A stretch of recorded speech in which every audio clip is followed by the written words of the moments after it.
Y bueno, sí, es parte de la realidad con la que trabajamos todos los días. Realmente es mucha la demanda que llega por lo menos a la asociación y que es parte de esto de lo que hablaba el comisario. Y bueno, la verdad que es para ponerse a analizar, a pensar qué nos está pasando como sociedad y qué cosas podemos empezar a hacer para cambiarlo, porque en esto no está involucrado solamente la policía, el juzgado, nosotras, sino que está involucrada la sociedad entera. Así que la verdad que está bueno que esta noticia haya cobrado esa repercusión para ponernos a pensar un poco y a ver qué cosas nuevas podemos empezar a generar. A veces era impensado, Ale, que en Crespo haya eso, ¿no? Y hoy nos enteramos de casos de abusos, de chicos que hasta por la misma familia abusa de sus hijos. Sí, seguro, o sea, es como decía Iván, es una noticia lamentable, digamos, por ahí estaría bueno formar parte o que se nos tenga como ejemplo en otro tipo de cuestiones, pero nosotros hace años que venimos trabajando lo que es violencia y cada vez, o sea, va creciendo, digamos, y va creciendo la complejidad de cada situación. Cuando una persona se anima a denunciar, hay toda una familia que está en riesgo y que debe, o sea, ser atendida, digamos, y que son situaciones muy complejas que hay que tenerlas en cuenta. Donde hay abuso también hay violencia y hay un montón de situaciones que nos llevan a repensar un poco nuestra situación como sociedad también. O sea, qué está pasando en nuestra sociedad que ocurren este tipo de cuestiones. A mí por ahí me gustaría que esta nota sirva para eso, ¿no? Para que la mamá preste atención. Digo la mamá porque por ahí es el padre mayormente, ¿no? O sea, hay distintas etapas del proceso, ¿no? De un abusador, que se trabaja con el miedo del chico, lo amenazan, que no contés. Sí, a ver, por ahí es muy difícil dar indicadores sin generar por ahí pánico.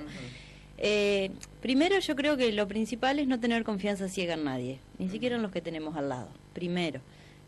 Porque creo que ese es el primer error que nos deja ciego, que hace que no podamos ver algunas cuestiones. Y segundo, empezar a ver si el chico hace algún cambio. Ojo, que a veces pasan otras cosas por la vida de los chicos que generan cambios también. Pero cuando aparece de pronto lo que parece un retraso en cuanto a que se empezó a hacer pis, se hace en la cama, tienen pesadilla, por ahí no quieren ir con cierta persona de la familia, cuestiones de la conducta, por ahí está el tema mucho de los dibujos, pero a veces los chicos, o sea, el dibujo es muy subjetivo también. Por ahí para tener en cuenta esto que dice Iván, o sea, y no generar más tensión, digamos, son manifestaciones bastante evidentes las que muestra el chico, o sea, porque un niño que es feliz y en su casa, digamos, es contenido y con relaciones de respeto y afectuosas, no pasa por este tipo de cuestiones. Pero son manifestaciones en la conducta que llaman la atención. O sea, esto, retroceso en la escuela, o que el chico tiene determinadas, o sea, con el tema del cuerpo, del manejo del cuerpo, que no quiere que nadie lo toque, o hay situaciones, digamos, que dan a una sospecha. En esas cuestiones hay que tener en cuenta determinadas manifestaciones como para que ver qué está pasando y por ahí indagar un poquito, con mucho cuidado, a ver qué pasa. Porque el chico, después de estas situaciones, por ahí se anima a contar a alguna persona cercana. Entonces ahí tener en cuenta y obviamente no poner en tela de juicio si lo que dice el chico es verdad o no. Creerle y a partir de ahí empezar a activar otros mecanismos que son, por ejemplo, el poder denunciar, para que se tomen medidas, para que el abusador o el agresor... Es otro paso difícil, porque el chico cuenta a la mamá, a la tía, al abuelo, un compañerito. Bueno, está en tela de juicio si le creemos o no, pero después el paso siguiente que es denunciarlo por ahí, ay, ¿qué van a decir? O se tapa todo. Y sí, seguro, pero aparte hay una cuestión, o sea, cuando un chico, que es chiquito, manifiesta este tipo de cuestiones, o sea, es difícil que un chico pueda contar o relatar situaciones sexuales sin haberlas vivido, porque muchas veces se maneja esto de la fantasía del niño. Pero ¿qué pasa? Si un chico no vivenció esa situación, o sea, no tiene cómo contarla. Puede fantasear, puede mentir en otras cuestiones, porque ve la tele, porque lee un cuento, pero en eso, o sea, hay situaciones muy puntuales que el chico si no las vive, no las puede contar. Más que nada de la sexualidad del adulto, por ejemplo. A veces también en las nenas aparecen, depende qué tipo de abuso siempre, cuestiones físicas, como sangrados, como un incremento del flujo, que por ahí las nenas no tienen. Entonces hay que estar atento a esas cuestiones. Pero, como decíamos hoy, no entrar en pánico, porque a veces si hay un problema familiar, a veces hay una separación, a veces hay un familiar enfermo y está toda la atención concentrada y los chicos también empiezan a hacer algunas cuestiones de cambio. Entonces hay que estar alerta, y como decía ella, son cuestiones evidentes y no aparece un síntoma, un indicador, aparecen varios por lo general. Y ahí sí, por ahí si uno no está seguro, buscar ayuda, consultar con especialistas, con algún profesional, como para ir empezando a sondear la situación. Y la denuncia es dificilísima porque es denunciar a un ser querido.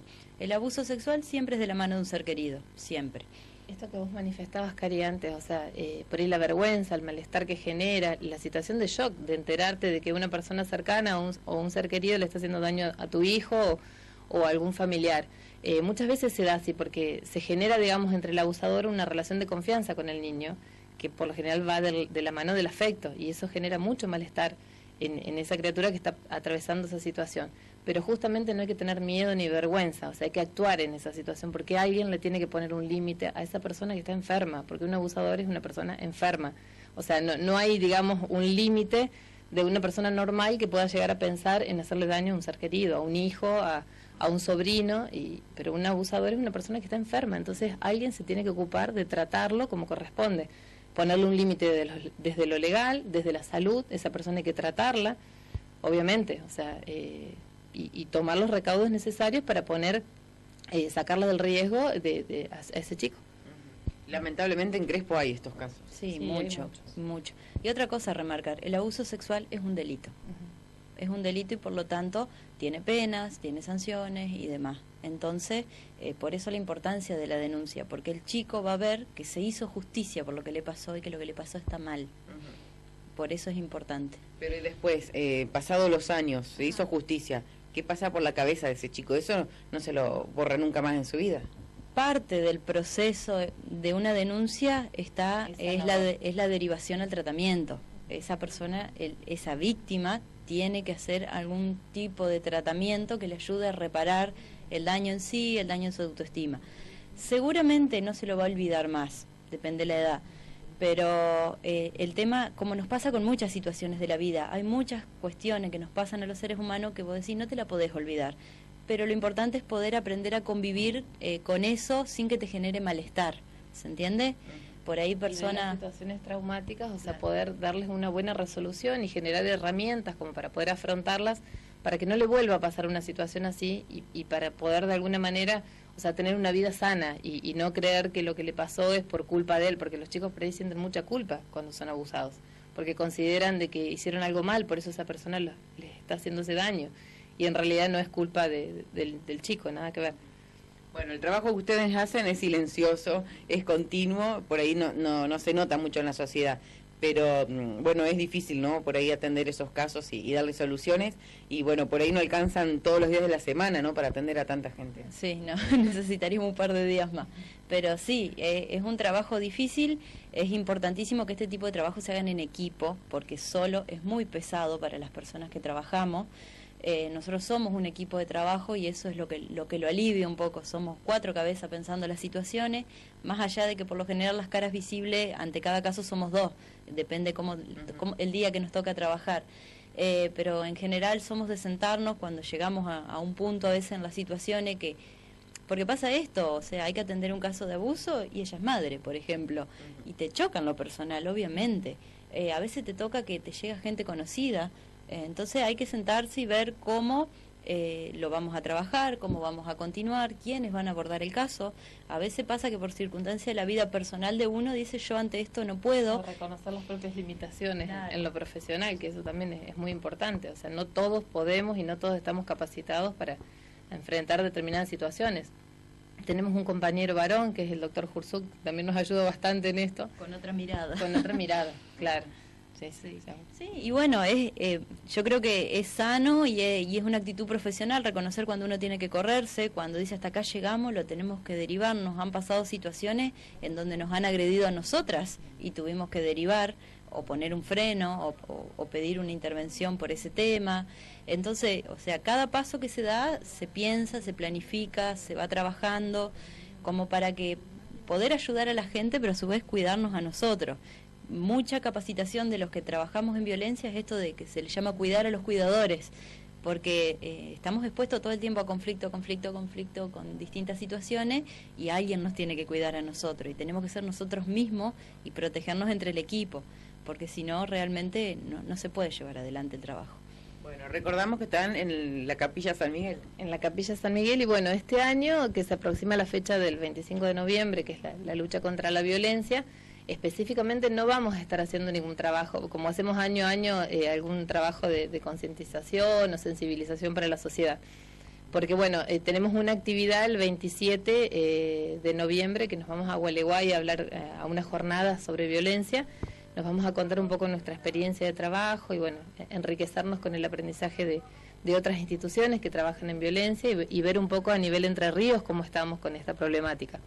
Más allá de que, bueno, digamos, las cifras no son muy alentadoras porque Entre Ríos forma parte de, o sea, el cuarto a nivel nacional en cuanto a los feminicidios, pero ver un poco cómo se trabaja esta cuestión en violencia. Tenemos muy buena legislación y eso es lo que también un poco nos ayuda en este trabajo. Y bueno, si bien no hacemos una movida como hacemos todos los años, estamos invitando a toda la población a que use el naranja, que es el color de repudio a la violencia, de lucha contra la violencia, que lo use el 25 en su casa, en su negocio, en su ropa, en su Facebook, en su red social, como una forma de decir yo estoy en contra de la violencia.